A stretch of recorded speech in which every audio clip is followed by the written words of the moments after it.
case we've been following of a mother charged with killing the father of her children by lacing his iced tea with antifreeze.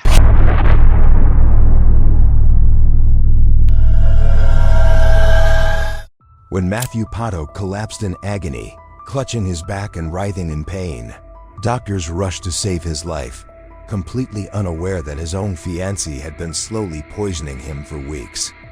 It was July 2006 when Matthew stumbled into the emergency room, his face contorted in excruciating pain. The 35-year-old factory supervisor could barely stand as waves of agony shot through his lower back. Emergency physicians quickly diagnosed what seemed obvious: kidney stones. It was a common condition, easily treatable. But as Matthew lay in that hospital bed, his body was already shutting down from something far more sinister. For 3 weeks leading up to that hospital visit, Matthew had been deteriorating. His fiancée Holly McFeeture watched as he struggled with mysterious symptoms: back pain, difficulty urinating, and an overwhelming sense of illness that seemed checked to have no clear cause. She had begged him to see a doctor, she would later claim. When he finally did, CAT-RE1 scans revealed what appeared to be small kidney stones, and doctors prescribed medication to dissolve them. But Matthew wasn't getting better. He was getting worse the next morning. As medical staff prepared to wake Matthew for his scheduled dialysis treatment, they discovered something terrifying. Matthew wasn't responding. His heart rhythm was erratic. His potassium levels had plummeted dangerously low. Within hours, his body began shutting down completely. Holly received the devastating phone call at 6 a.m. "You need to come to the hospital," the nurse said urgently. "We can't tell you over the phone. You just need to come in." Racing through the hospital corridors, Holly was met by medical staff, who delivered crushing news. Matthew's organs were failing. His heart wasn't cooperating with emergency procedures. Despite their best efforts, Matthew Pottoac died the following day, leaving behind Holly and their 2 young children. What happened next would change everything. During the mandatory autopsy, the medical examiner made a discovery that sent shockwaves through the investigation. Matthew's body contained no kidney stones whatsoever. Instead, toxicological tests check revealed something far more sinister: ethylene glycol, the active ingredient in antifreeze, coursing through his system. Check Matthew Pottoac hadn't died from kidney stones. He had been murdered. The revelation was staggering. Ethylene glycol poisoning causes metabolic acidosis, kidney failure, and neurological damage, symptoms that can easily be mistaken for other medical conditions. The poison had been slowly destroying Matthew's body from the inside, mimicking the exact symptoms that had led doctors to their initial misdiagnosis. But who would want Matthew dead? And how had they managed to poison him without detection? Matthew's family didn't hesitate to point investigators toward one person: Holly McFeeture. They painted a picture of a toxic relationship, claiming Matthew had wanted to leave Holly but feared losing access to his children. The family described a woman who had everything to gain from Matthew's death and the means to carry out such a calculated crime. But Holly maintained her innocence when detectives brought her in for questioning. Sitting across from investigators, she appeared calm and composed as she denied any involvement in Matthew's death. "Did you give Matthew any type of poison?" the detective asked directly. "No," Holly replied without hesitation. "Did you give Matthew any type of brake fluid?" "Brake fluid? No." "Did you give Matthew any type of antifreeze?" "No." Holly's responses were firm, but investigators noticed something unsettling. As she recounted the traumatic events leading to Matthew's death, the hospital visits, the failed treatments, watching her fiancé die, Holly didn't shed a single tear. She spoke as if Matthew's death had been nothing more than a massive inconvenience. As the investigation deepened, a disturbing pattern began to emerge.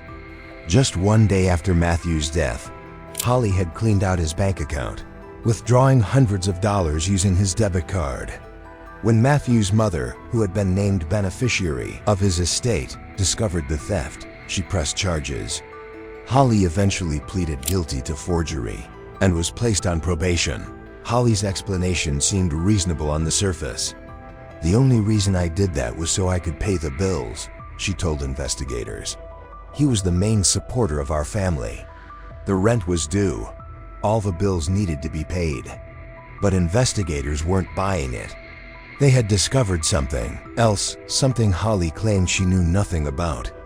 Matthew had a life insurance policy, and Holly was set to be the beneficiary. "I wasn't aware of it until after he passed away," Holly insisted. "I didn't find out he had life insurance until at the funeral home when his uncle told us." Perhaps most disturbing was what witnesses had observed in the weeks before Matthew's death. At a local karaoke bar in Parma, Holly had been seen singing the Dixie Chick song, "Earl's Got to Die," a haunting ballad about a wife who poisons her abusive husband. Witnesses reported that Holly had laughed about the song's lyrics, which detailed a woman slowly killing her partner.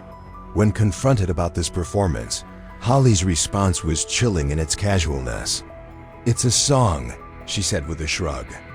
"It's a karaoke song." But investigators saw something more sinister. The song choice seemed too coincidental, too perfectly aligned with what had actually happened to Matthew. Had Holly been telegraphing her intentions? Was this her way of testing the waters, seeing how people would react to the idea of a woman poisoning her partner? As detectives dug deeper into Matthew and Holly's relationship, they uncovered a disturbing dynamic. Both Holly and Matthew had admitted to physical altercations. Holly revealed that Matthew had punched her in the chest while she was pregnant. With their son Joshua, she had called police at least once during their relationship, but the violence wasn't one-sided. Child Services had investigated Holly for hitting her daughter in their driveway. Holly's explanation was matter-of-fact. "She was talking back to me. I'm not going to let my daughter talk to me that way." Holly also painted Matthew as verbally abusive and threatening toward their infant son. She described a terrifying incident where Matthew, frustrated by baby Joshua's crying, had allegedly threatened to throw the child out the window. "He came up the steps and he was crying, and Matt came up the steps, and he said, 'Take him away from me. So help me God, I'm going to throw him out the window,'" Holly recounted. This toxic environment provided investigators with a clear motive. Holly was trapped in an abusive relationship with a man she claimed to fear, but who was also the father of her children and her primary source of financial support. Prosecutors developed a theory about how Holly had carried out the perfect murder. Matthew took iced tea to work every day, the same iced tea that Holly prepared for him at home. They argued that Holly had been slowly adding antifreeze to Matthew's daily drinks, administering just enough poison to make him sick without immediately killing him. The method was diabolical in its simplicity. Ethylene glycol is sweet-tasting and easily masked in flavored beverages. A small amount added regularly would cause the gradual organ failure that Matthew experienced, while the extended timeline would make it nearly impossible to trace the poisoning back to any single incident. One of Holly's ex-boyfriends would later testify that during a night of drinking, Holly had confessed to putting something in Matthew's drinks. Another witness claimed they had seen antifreeze on Holly's kitchen counter. A third witness alleged that Holly had commented about how easily she could get rid of Matthew. Despite Holly's continued denials, the circumstantial evidence was overwhelming. The prosecution had successfully woven together medical evidence, witness testimony, and Holly's own suspicious behavior into a compelling narrative of premeditated murder. The forensic evidence was damning. The autopsy had definitively ruled out kidney stones and confirmed ethylene glycol poisoning. The timeline matched perfectly with Holly's access to Matthew's food and drinks. Her financial motives were clear. She had immediately drained his bank account and stood to benefit from his life insurance policy. Her psychological profile was equally disturbing. The karaoke performance, her lack of emotion when discussing Matthew's death, and her history of violence all painted a picture of someone capable of cold-blooded murder. After 3 days of deliberation, the jury reached their verdict: guilty of murder in the first degree. Holly McFeeture was sentenced to life in prison with the possibility of parole after 34 years. The case would set a precedent for how prosecutors could secure convictions in poisoning cases, even without direct physical evidence, relying instead on the cumulative weight of circumstantial evidence, forensic science, and psychological profiling. As Holly was led away in handcuffs, Matthew's family finally had their justice. But questions remained. How many times had Holly practiced her story? How long had she been planning Matthew's murder? And most chillingly, if she hadn't been caught, would there have been other victims? The case of Holly McFeeture serves as a stark reminder that sometimes the most dangerous person in your life is the one sleeping next to you, preparing your meals, and claiming to love you. In Matthew's case, that love had turned into something far more sinister, a slow, calculated murder disguised as devotion.